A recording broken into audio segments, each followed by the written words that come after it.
काल रात्री साधारण 8:30च्या सुमाराला चोपडा शहर पोलीस स्टेशनचे पोलीस निरीक्षक मधुकर साळवे यांना एक इन्फॉर्मेशन मिळाली होती की चुनसाळे आपलं जे गाव आहे त्या चुनसाळे गावाच्या आजूबाजूच्या परिसरात एक इर्टिका गाडी आणि जे 4-5 इसम आहेत आणि ते संशयितरित्या फिरत आहेत अशी इन्फॉर्मेशन होती.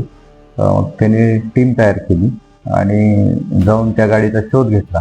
तर ती चुनसाळे गावाच्या थोडं पुढे ती गाडी रस्त्याच्या कडेला उभी होती. त्यात 4-5 लोक बसलेले होते आणि त्या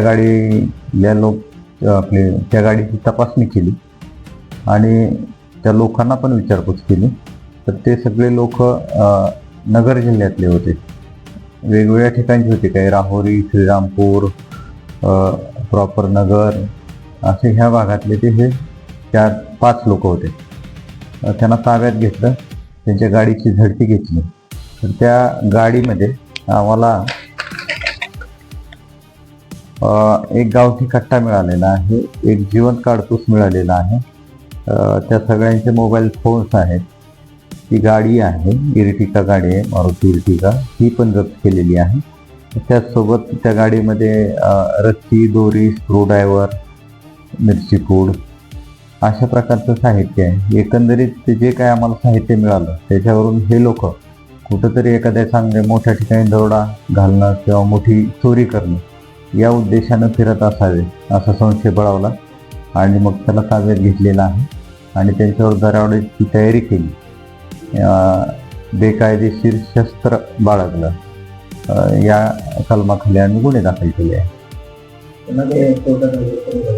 आज आम्ही त्याला कोर्टात हजर केलं होतं. सोमवारपर्यंत त्यांची पोलीस कोठडी मिळालेली आहे. तर त्यांच्याकडे आता आम्ही या कोठडी दरम्यान आपल्या परिसरात बऱ्याच ठिकाणी अशा मोठ्या चोऱ्या झालेल्या आहेत, त्या अनुषंगाने आम्ही तपास करणार आहोत. हे शस्त्र तस्करीबद्दल आणखी यांनी काय यापूर्वी कधी शस्त्र घेऊन गेलेत का हा पण आम्ही तपास करत होतो. आपल्या बाजूला सोमर्टी आहे मध्य प्रदेशातलं, त्या ठिकाणाहून बरेचसे लोक हे शस्त्र घेऊन जातात.